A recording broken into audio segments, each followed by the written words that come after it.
Stories with Archana. Hello दोस्तों, मैं आपकी दोस्त अर्चना आज फिर से आपके लिए नई स्टोरी लेके आई हूँ और मुझे उम्मीद है यह स्टोरी आपको बहुत ही अच्छी लगेगी और एंड तक बने रहिएगा मेरे साथ। और अगर स्टोरी अच्छी लगे तो लाइक करिएगा, मेरे चैनल को सब्सक्राइब करिएगा। तो चलो हम स्टोरी स्टार्ट करते हैं।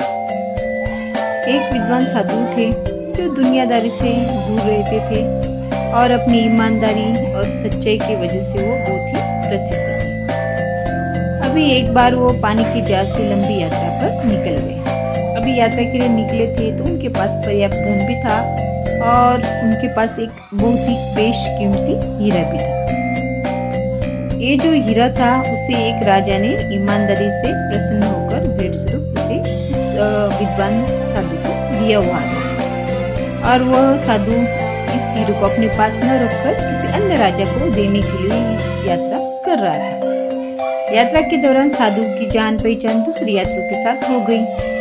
अभी दूसरी यात्रियों में एक फकीर भी था जो इस साधु महाराज को नीचा दिखाने की मंशा रखता था और इसी मंशा की वजह से उसने उन विद्वान साधु महाराज से दोस्ती कर ली। अभी दोस्ती अच्छी खासी हो गई थी तो जो विद्वान साधु महाराज थे उन्होंने उस फकीर को अपने पास जो हीरा था उसका एक झलक दिखा दी। अभी जैसे ही उस फकीर ने हीरे को देखा तो उसके फकीर के मन में लालच आ गई और वो मन ही मन सोचने लगा कि मैं कैसे भी करके ये हीरा इस साधु महाराज से तो चुरा ही लूंगा। अभी जैसे रात हुई और साधु महाराज सोने लगे तभी उस फकीर ने साधु महाराज सोने के बाद विद्वान साधु के जो कपड़े का ठेला था, जो कपड़े की एक गठली थी और साधु महाराज के जो सामान था उसमें वो हीरा ढूंढने लगा। बहुत कोशिशों के बावजूद भी उस फकीर को वहां पर हीरा नहीं मिला और वो हताश हो गया। फिर वो सोने चला गया और दूसरी सुबह जैसे उठा उसने उस साधु महाराज से पूछ लिया कि साधु महाराज आपने वो हीरा अच्छे से संभाल के रखा है ना। साधु महाराज मुस्कुराए और उन्होंने अपने झोले में से उस हीरे को उस फकीर को दिखा दिया। अभी फकीर ने जैसे हीरे देखा तो उसके मन ने सोचा कि मैंने रात को तो बहुत ढूंढा पर मुझे क्यों नहीं मिला। तो उसने सोचा मन ही मन कि मैं अगली रात को ये हीरा चुरा ही लूंगा और वैसे ही हुआ। वो दूसरी रात को भी ऐसे ही किया उन्होंने। जैसे ही साधु महाराज सो गए विद्वान साधु महाराज उस फकीर ने उस हीरे को तलाशी की, फिर भी उसे वो हीरा नहीं मिला। और सुबह जैसे हुई उस फकीर ने साधु महाराज से फिर से पूछ लिया कि साधु महाराज आपने वो हीरा अच्छे से संभाल के रखा है ना, यहाँ पर चोर घूमते हैं। तो साधु महाराज मुस्कुराते हुए उन्होंने कहा नहीं मैंने ये हीरा संभाल के रख दिया है। उन्होंने अपने ही कपड़ों में से वो हीरा निकाला और उस फकीर को दिखाने लगे। अभी हीरा जैसे दिखा तो फकीर से रहा नहीं गया। उन्होंने झट से साधु महाराज से पूछ लिया कि मैं पिछले 2 रातों से आपके पास वो हीरा ढूंढ रहा है, आपके कपड़ों पे आपके जो सामान है उसमें मैं तो हीरा देख रहा हूँ, फिर मुझे क्यों नहीं मिला। तभी साधु महाराज मुस्कुराए और मुस्कुराते हुए उसने कहा बेटा जब तुम मिले हो और जब मैंने तुमको पहली बार हीरा दिखाया तो तुम्हारे मन में लालच आ गई। मैंने तभी पढ़ लिया था कि तुम हीरे को चुराने वाले हो, इसलिए मैं जब भी सोता तो मैं तुम्हारे ही कपड़े में हीरा डाल देता था और तुम मेरे कपड़े ढूंढने में लग जाते। तुमने कभी अपना थैला अपने कपड़े कभी टोटली ही नहीं। हर इंसान वही करता है जो दूसरों में ही ढूंढते रहता है, अपने खुद के पास नहीं ढूंढता। इसलिए मैंने भी यही किया। अभी साधु महाराज ने जैसे ही कहा तो उस फकीर को बहुत ही गुस्सा आ गया और वो मन ही मन सोचने लगा कि मैं इस साधु महाराज को तो जरूर सबक सिखाऊंगा। और ऐसे करते करते वो रात भर सो ही नहीं पाया। उसने एक प्लानिंग बना ली। अभी जैसे ही सुबह हुई वो फकीर जोर जोर से चिल्लाने लगा कि हाय मेरा हीरा गायब हो गया, मेरा हीरा चोरी हो गया, मेरा हीरा नहीं मिल रहा है। ऐसे वो जोर जोर से चिल्लाने लगे।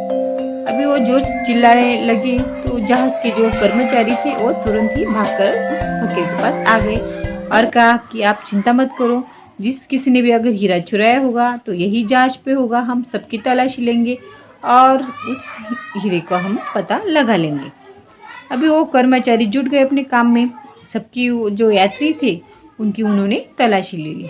अभी जैसे वो साधु महाराज के पास आए, उन्होंने कहा महाराज आप पे अगर अविश्वास किया मैंने तो ये अधर्म होगा, आप तो इतने बड़े ईमानदार आए, सच्चाई की मुहूर्त है, आप तो हीरा चुरा ही नहीं पाते, इसलिए हम आपकी तलाशी नहीं लेंगे।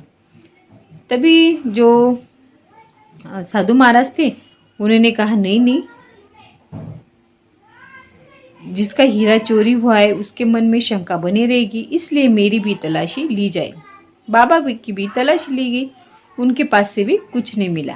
अभी 2 दिन बाद जब यात्रा खत्म हुई तो उस फकीर ने उदास मन से साधु से पूछ लिया, बाबा इस बार मैंने तो अपने कपड़े भी टटोले थे, हीरा तो आपके पास था, वो कहाँ गया? साधु ने मुस्कुराते हुए कहा, मैंने हीरा पानी में फेंक दिया। जैसे ही साधु ने कहा तो वो फकीर देखते ही रह गया। वो कहने लगा, कैसे आपने ऐसे कैसे फेंक दिया? तो साधु महाराज बड़ी ही प्यार से कहने लगे, तुम जानना चाहते हो क्यों? क्योंकि मैंने जीवन में 2 ही पुण्य कमाए हैं, एक ईमानदारी और दूसरा लोगों का विश्वास। अगर मेरे पास से जो हीरा मिल जाता और मैं लोगों से कहता कि ये मेरा है तो शायद सभी लोग साधु के पास हीरा होना इस बात पर विश्वास नहीं करते। पर यदि मेरे भूतकाल के सत्कर्मों और मेरी सच्चाई और मेरे विश्वास के कारण वो कर भी लेते तो जो मेरे ऊपर संशय बना रहता वो खत्म ही नहीं होता। तो मैंने वो हीरा पानी में फेंक दिया। मैं धन तथा हीरा तो गवा सकता हूँ, लेकिन ईमानदारी और मेरी सत्यनिष्ठता को खोना नहीं चाहता था। यही जो मेरे पुण्य है वो मेरे साथ आएगा, इसलिए मैंने हीरा पानी में फेंक दिया। जैसे ही साधु ने कहा तो उस फकीर ने साधु से माफी मांग ली और पैर पकड़कर रोने लगा। दोस्तों, यह कहानी हमें यही सीख दिखाती है कि हम पैसों के पीछे ही भागते हैं और हम कभी ईमानदारी सत्यनिष्ठा नहीं रख पाते। जो कोई है पैसा पैसा पैसा ही करते रहते हैं। तो हमें भी अपने जीवन में ईमानदारी सत्यनिष्ठता सच्चाई को ही अपनानी चाहिए। अगर मेरी स्टोरी आपको अच्छी लगे तो मेरे चैनल को जरूर सब्सक्राइब